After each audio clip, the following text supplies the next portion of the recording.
नमस्कार, मैं योगेश राणा। राहुल गांधी की भारत जोड़ो यात्रा का पहला बड़ा असर जम्मू कश्मीर में दिख रहा है। राहुल गांधी की भारत जोड़ो यात्रा के जम्मू कश्मीर में जाने और वहां पर यात्रा के समापन समारोह के बाद कई सारे समीकरण बदले बदले से दिख रहे। अभी तक यह माना जा रहा था कि जम्मू कश्मीर में इसी साल कभी भी चुनाव हो सकते हैं, लेकिन अब सवाल यह है कि क्या अभी इसी साल जम्मू कश्मीर में चुनाव होंगे। आप दो तीन बातों पर गौर कर लीजिए। पहली बात, जम्मू कश्मीर में चुनाव के लिए चुनाव आयोग पूरी तरीके से तैयार है। परिसीमन का काम हो चुका है, सीटों के आरक्षण का काम भी हो चुका है। अब मतदाता सूची को फाइनल रूप दिया जा रहा है, जैसा कि खबरें आ रही है। इसीलिए चुनाव आयोग जब चाहे वहां पर अगले कुछ माह में चुनाव करा सकता है। लेकिन बड़ा सवाल यह है कि जम्मू कश्मीर में चुनाव का फैसला चुनाव आयोग को नहीं, केंद्र सरकार को करना है, क्योंकि वहां सुरक्षा कारणों से चुनाव टाले जा सकते हैं। जम्मू कश्मीर में सुरक्षा का सवाल बहुत ही बड़ा सवाल है चुनाव को कराने के लिए। जब तक चुनाव कराने के लिए माहौल को लेकर सरकार की ओर से ओके रिपोर्ट नहीं आएगी, तब तक चुनाव जम्मू कश्मीर में नहीं कराए जा सकते।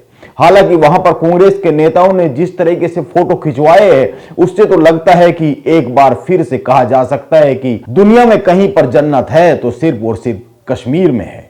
नरेंद्र मोदी सरकार को तो कांग्रेस के नेताओं को धन्यवाद करना चाहिए। उन्होंने यह संदेश देने का काम किया है कि धारा 370 वहां से हटाए जाने के बाद वहां पर माहौल बहुत ही खुशनुमा हो गया है। वहां पर बर्फ के गोले बनाकर खेला जा सकता है, एक दूसरे पर बर्फ के गोले फेंक कर एंजॉय किया जा सकता है। यह कांग्रेस के नेताओं ने वहां पर किया है यात्रा के समापन के बाद।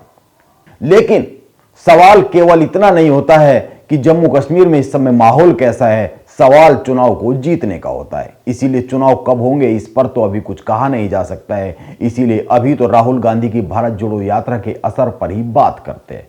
आप तीन चार बातों पर ध्यान दे लीजिए। नेशनल कॉन्फ्रेंस के नेता फारूक अब्दुल्ला अचानक से बड़े बदले बदले से दिख रहे हैं। उन्होंने बहुत ही बड़ा यू टर्न लिया है। उन्होंने राष्ट्रपति के अभिभाषण की जमकर तारीफ की है। उन्होंने केंद्र की नरेंद्र मोदी सरकार की जमकर तारीफ की है। जो आदमी जम्मू कश्मीर में तिरंगा यात्रा का विरोध करता है, जो आदमी लाल चौक पर तिरंगा झंडा फहराने पर कभी खुशी जाहिर नहीं करता है, जो आदमी हमेशा कश्मीर के मामलों को लेकर पाकिस्तान से बातचीत करने की पैरवी करता रहता है, वो आदमी नरेंद्र मोदी सरकार की जमकर तारीफ करता है। यह कमाल की बात है। फारूक अब्दुल्ला ने नरेंद्र मोदी की सरकार को साहसी और त्वरित फैसले लेने वाली सरकार बताया है।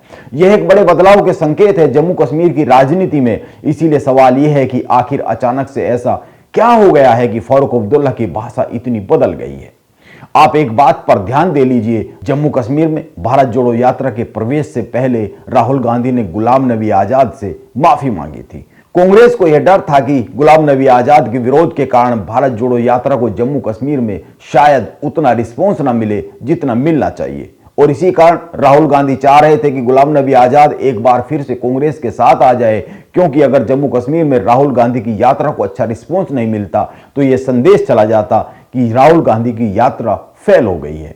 लेकिन ऐसा हुआ नहीं। लाल चौक पर तिरंगा फहराने के कार्यक्रम में बहुत ज्यादा भीड़ जुटी और आजाद की पार्टी से तमाम बड़े नेता वापस कांग्रेस में आ गए। यात्रा के समापन कार्यक्रम में भारी बर्फबारी के बावजूद लोग राहुल गांधी का भाषण सुनने के लिए पहुंचे। राहुल गांधी ने भी मौके के अनुकूल बहुत मार्मिक भाषण दिया। उन्होंने कश्मीरी लोगों, सुरक्षा बलों और सेना के जवानों और उनके परिवारों से अपने को जोड़ा। उन्होंने कश्मीर की अपनी यात्रा को अपने घर की वापसी की यात्रा बताया और याद दिलाया कि उनके पूर्वज कश्मीर से निकलकर ही इलाहाबाद गए थे। उन्होंने कई सारी ऐसे किस्से और कहानियां सुनाई जिससे वो कनेक्ट होते हुए जम्मू कश्मीर के लोगों के साथ दिखे। यानी राहुल गांधी ने जम्मू कश्मीर में एक नाता जोड़ने का काम करने की कोशिश की है। इससे भाजपा के साथ साथ जम्मू कश्मीर में काम करने वाली राजनीतिक पार्टियों के कान खड़े हो गए।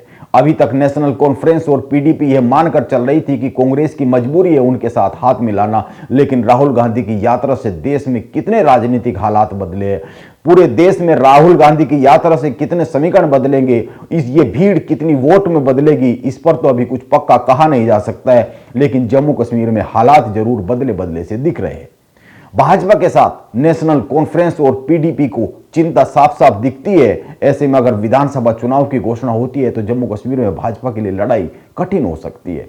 इसके साथ साथ ही जम्मू कश्मीर में काम करने वाली नेशनल कॉन्फ्रेंस और पीडीपी भी कांग्रेस से चिंता में दिखती है, क्योंकि बदले हुए हालात में कांग्रेस सीटों के मामले में हिस्सेदारी ज्यादा मांग सकती है।